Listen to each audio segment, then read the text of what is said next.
नमस्कार दोस्तों। आज 30 जनवरी 2025 कल मुनि अमावस्या का स्नान किया हमने।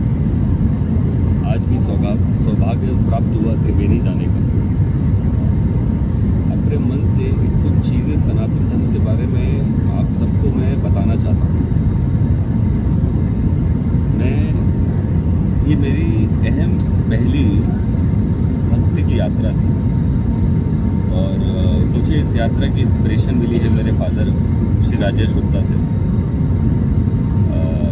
हमने कुछ दिन पहले ही उन्होंने मेरे को विचार दिए कि ये मुहूर्त दोबारा जीवन में नहीं आना है तो इस यात्रा पे ज़रूर जाओ।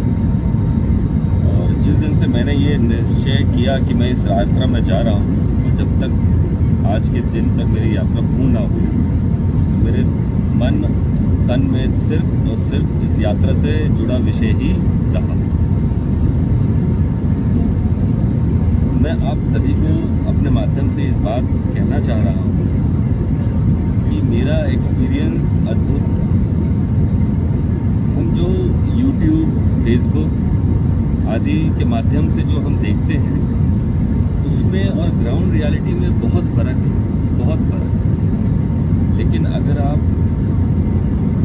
सही पूर्ण रूप से अगर आप सोचते हैं कि आप धार्मिक कार्य के लिए जा रहे हैं, ना कि कोई पिकनिक करने या लाखों रुपए के लग्जरी टेंट्स में रहने, तो आप इस यात्रा को अद्भुत तरीके से एंजॉय कर सकते हैं।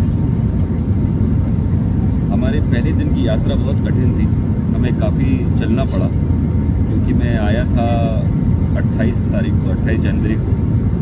नियम अनुसार एक दिन महास्नान के एक दिन पहले और एक दिन बाद तक सारी व्यवस्थाएं बंद हो जाती हैं।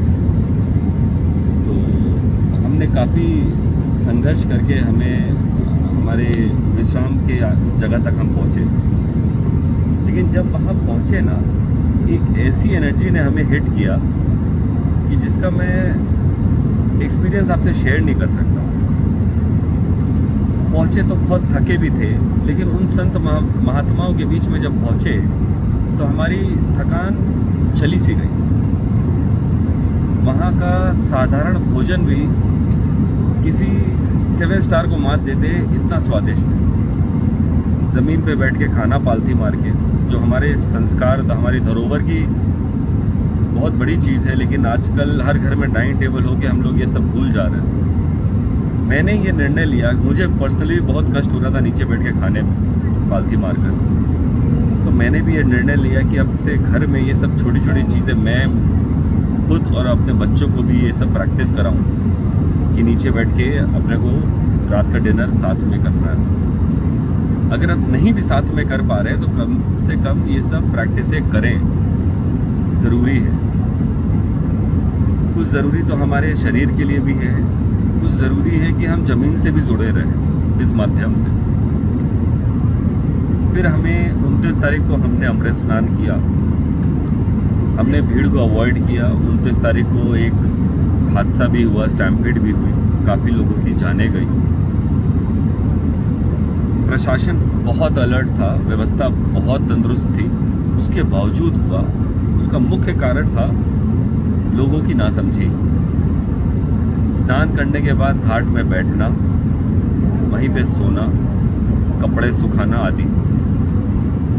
प्रशासन लगातार ये बोलता जा रहा था कि अगर आप स्नान कर चुके हैं तो घाट को छोड़ दें या ना बैठें।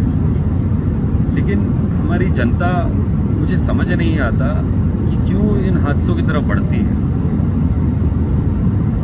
जिनके घरों के लोग गए हैं उनकी आत्मा से पूछिए कि क्या बीत रहा हो, तो ऐसी ना समझी क्यों।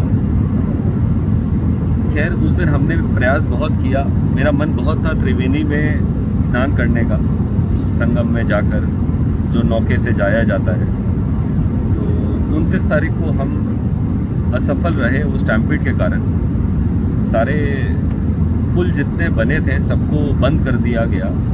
हम इस पार से उस पार ना जा सके, उस पार से इस पार ना आ सके। प्रशासन का कहना था आप जिस साइड हैं, जहां घाट नज़दीक है वहीं स्नान करिए, आपको कोई दूसरे घाट ना जाना। हमने भी सब्र रखा।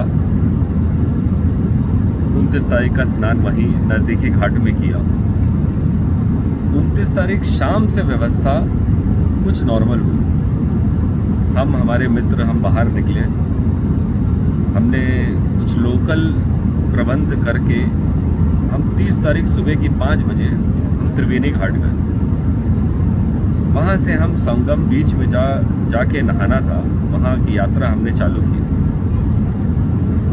मैं अपने माध्यम से एक चीज़ की जानकारी आपको देना चाहता हूँ। जब हमारा स्नान कंप्लीट हुआ, एक ऐसी अद्भुत शक्ति ने हमें हिट किया है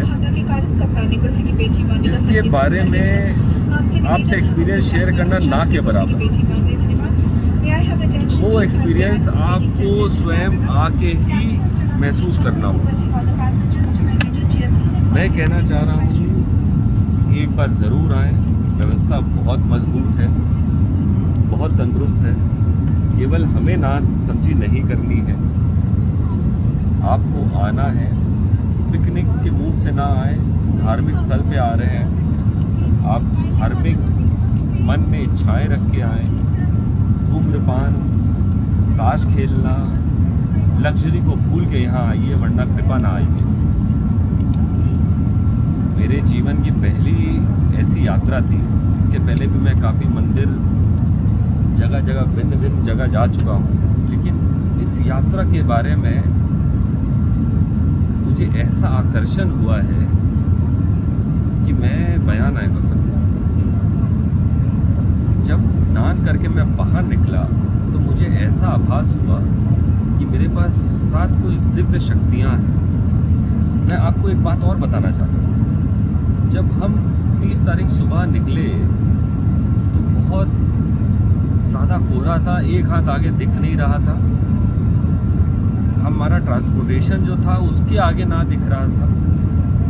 बहुत सब्र रख के हमने अपनी यात्रा बोट क्लब तक करी। जूसी बोल के एक जगह है जहां हम रुके। उसके बाद हमें कोई प्रबंध नहीं मिला। हमने 2.5 घंटे जीटी रोड फ्लाईओवर से होते हुए हम क्लब बोट तक पैदल गए। लेकिन मन के अंदर जो भाव था कि कुछ भी हो, हमें बोट क्लब जाके एक नाव का प्रबंध करके हमें संगम में जाके स्नान करना है, उस जोश ने हमको आगे बढ़ाया। मेरे पिताजी की बहुत इच्छा थी। हालांकि एक दिन पहले हमारा यात्रा राजधानी से वापस आनी थी, लेकिन फिर हमने उसको कैंसिल करा के नेक्स्ट दिन की इवनिंग की फ़्लाइट ली, जो कि आप देख पा रहे होंगे मैं फ़्लाइट पे हूँ। तो मेरी यंग जनरेशन हो, ओल्ड जनरेशन हो, सबसे एक ही अपील है, अगर आप आ रहे हैं आप लग्जरी को त्यागें। घर पे तो लग्जरी है, अगर यहाँ आपको लग्जरी चाहिए तो कृपया यहाँ ना आए। यहाँ आने का मेन मकसद है आपको सनातन धर्म से जुड़ना। आपको सनातन धर्म से जुड़ने के लिए लग्जरी को त्यागना पड़ेगा। त्यागना आपको जीवन भर के लिए नहीं है, चंद दिनों के लिए। उस माहौल को ऑब्जर्व करने के लिए, असली कुंभ को अगर आपको देखना है तो वो आप लग्जरी टेंट से नहीं देख सकते। उसके लिए आपको घाटों में टहलना होगा, साधु संत के अखाड़ों में जाना होगा, ऐसी कुटियाओं में रहना होगा। क्या हम ये कार्य 3 दिन के लिए नहीं कर सकते, 2 दिन के लिए नहीं कर सकते, या कम से कम 1 दिन के लिए नहीं कर सकते? मैं भी जब आ रहा था बहुत हैवी था कि कैसे ये यात्रा मैं कंप्लीट करूँगा। लेकिन जब मैंने यात्रा कंप्लीट की ना, मुझे जीवन का ऐसा अनुभव, ऐसा सेटिस्फैक्शन इसके पहले कभी नहीं मिला, किसी भी कामयाबी पे नहीं मिला। लेकिन आपके अंदर वो इच्छा होनी चाहिए, वो भाव होना चाहिए। तो आप सभी से मेरा एक ही निवेदन है, ज़रूर आएँ। स्नान डेट्स में भीड़ बहुत होती है। अगर आप आ रहे हैं तो पहले से अपना प्रबंध करें, भीड़ को अवॉइड करें।